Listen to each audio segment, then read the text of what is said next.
오늘 우리에게 주신 하나님의 말씀은 민수기 20장 1절에서 13절까지 말씀입니다. 첫째 달에 이스라엘 자손 곧 온 회중이 신광야에 이르러 백성이 가데스에 이르더니 미리암이 거기서 죽음에 거기에 장사되니라. 회중이 물이 없으므로 모세와 아론에게로 모여드니라. 백성이 모세와 다투어 말하여 이르되 우리 형제들이 여호와 앞에서 죽을 때에 우리도 죽었더라면 좋을 뻔하였도다. 너희가 어찌하여 여호와의 회중을 이 광야로 인도하여 우리와 우리 짐승이 다 여기서 죽게 하느냐? 너희가 어찌하여 우리를 애굽에서 나오게 하여 이 나쁜 곳으로 인도하였느냐? 이곳에는 파종할 곳이 없고 무화과도 없고 포도도 없고 석류도 없고 마실 물도 없도다. 모세와 아론이 회중 앞을 떠나 회막문에 이르러 엎드리매 여호와의 영광이 그들에게 나타나며 여호와께서 모세에게 말씀하여 이르시되 지팡이를 가지고 내 형 아론과 함께 회중을 모으고 그들의 목전에서 너희는 반석에게 명령하여 물을 내라 하라.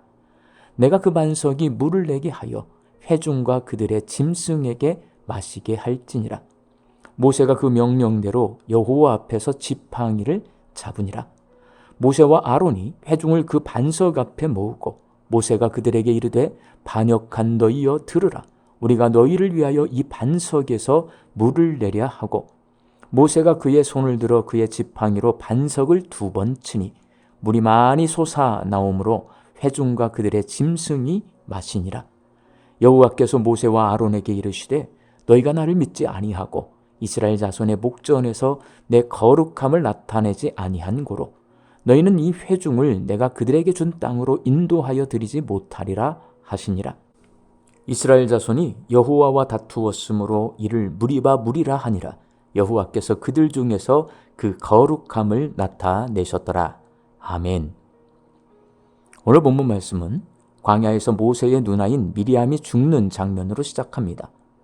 가나안 정탐 이후 징벌을 받아 38년 동안 복종 훈련을 받게 된 이스라엘 백성 가운데 20세 이상 된 사람들은 미리암처럼 광야에서 죽게 될 것입니다. 그렇게 복종 훈련을 받는 와중에 무리바에서 이스라엘 백성의 쓴 뿌리인 원망과 불평하는 모습이 다시 드러납니다. 광야에서 물을 얻지 못해 목이 마르자 모세와 아론에게 원망과 불평을 늘어놓습니다. 본문 5절 말씀입니다. 너희가 어찌하여 우리를 애굽에서 나오게 하여 이 나쁜 곳으로 인도하였느냐? 이곳에는 파종할 곳이 없고 무화과도 없고 포도도 없고 석류도 없고 마실 물도 없도다. 이에 모세와 아론이 회막 앞으로 가서 하나님 앞에 엎드렸고 하나님은 지팡이를 잡고 반석에게 물을 내라고 명령하면 물이 반석에서 나올 것이라고 말씀하셨습니다. 그러나 모세는 반석에게 물을 내라고 명령하지 않고 지팡이로 반석을 2번 쳤습니다. 모세가 반석에게 물을 내라고 명령하라는 하나님의 지시에 따르지 않고 지팡이로 반석을 2번 내려친 이유는 화를 참지 못했기 때문입니다. 본문 10절 말씀입니다. 패역한 자들아 우리가 너희를 위하여 이 반석에서 물을 내랴. 그동안 억울하고 답답한 상황에서도 잘 참아왔던 모세가 화를 참지 못하고 혈기를 부렸고 안타깝게도 하나님은 이 사건으로 모세와 아론을 징벌하셔서 가나안 땅에 들어가지 못하게 하셨습니다. 민수기 12장 3절에서 하나님이 이 사람 모세는 온유함이 지면의 모든 사람보다 더하더라 라고 말씀하실 정도로 모세는 이 세상 누구보다도 온유한 사람입니다. 그런데 왜 화를 참지 못하고 하나님 명령에 불복종했을까요? 모세가 끝까지 인내하지 못하고 방심했기 때문입니다. 생각해보면 목적지인 가나안 땅에 들어가기 직전에 다시 광야로 돌아가야 해서 모세의 마음은 굉장히 무거웠을 것입니다. 목표 달성에 실패한 지도자의 마음은 누구보다도 무겁습니다. 그 무거운 마음에 순간 이성을 잃었을 수가 있습니다. 모세는 지금 100살의 고령입니다. 그 나이에 광야에서 나그네로 살며 자기 몸 챙기기도 힘듭니다. 그런데 이스라엘 백성에게 원망과 불평을 들으니 화가 날 만도 합니다. 이전보다 인내심도 약해졌는데 어린아이처럼 항상 원망하고 불평하는 이스라엘 백성의 변함없는 모습에 더욱 화가 났을 것입니다.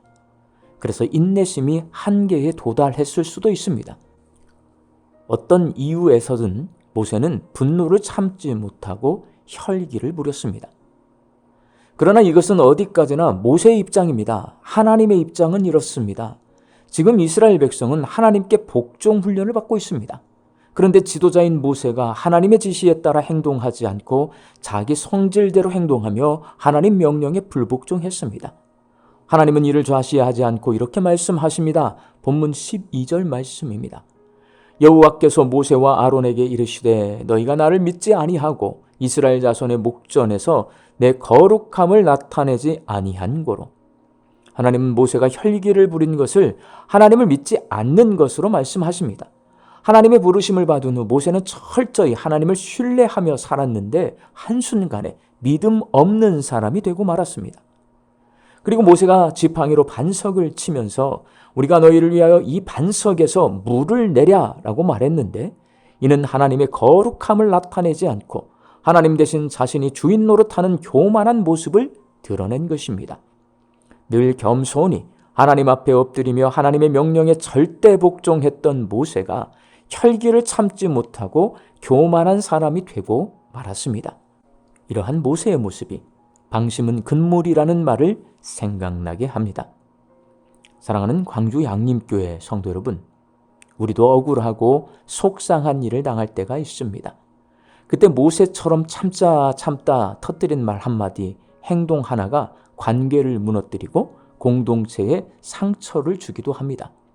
하지만 하나님은 너희가 나를 믿지 아니하고 나의 거룩함을 나타내지 아니한 고로라고 말씀하십니다.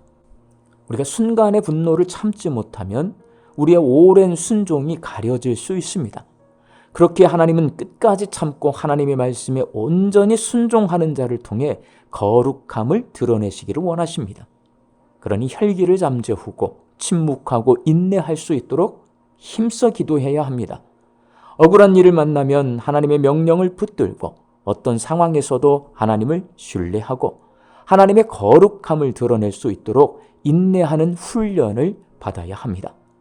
우리 광주양림교회 성도들이 기도와 인내 훈련을 통해 혈기 부리지 않고 하나님을 신뢰하고 하나님의 거룩함을 드러내며 사시기를 주님의 이름으로 축원합니다. 함께 기도하겠습니다. 억울하고 답답한 일을 만났을 때 혈기를 부리지 않고 침묵하며 인내할 수 있도록 하나님 늘 깨어 기도하게 하여 주옵소서. 어떤 상황에서도 내 혈기로 대응하는 것이 아니라 하나님의 명령을 붙들고 하나님을 신뢰하고 하나님의 거룩함을 드러낼 수 있도록 믿음으로 훈련받으며 살아가는 저희들 되게 하여 주옵소서. 말씀 듣고 세상을 향해 나아갑니다. 양림교회 모든 가정이 화목한 가정이 되게 하여 주시고 믿음의 가정이 되게 하여 주시옵시고 평강을 누리는 가정들이 다 되게 하여 주옵소서. 남들에게 말하지 못할 아픔과 어려운 문제를 가지고 고민하는 가정들이 있습니다. 불쌍히 여겨주시어서 믿음으로 온 가족이 함께 기도하며 승리함으로 나아갈 수 있도록 하나님 양림교회 모든 가정들이 회복되게 하여 주옵소서. 육신이 연약할 선악계를 간구하는 환우들이 있습니다. 예수님의 능력으로 치유함을 얻게 하여 주시고 오랜 시간 침상에 누워 계시는 장기 환우들과 어르신들이 천국 소망 붙들고 오늘 이 하루를 살게 하여 주옵시며 애쓰고 힘써서 돌보는 가족들 위에 새 힘을 더하여 주옵소서. 예수님의 이름으로 기도하옵나이다. 아멘.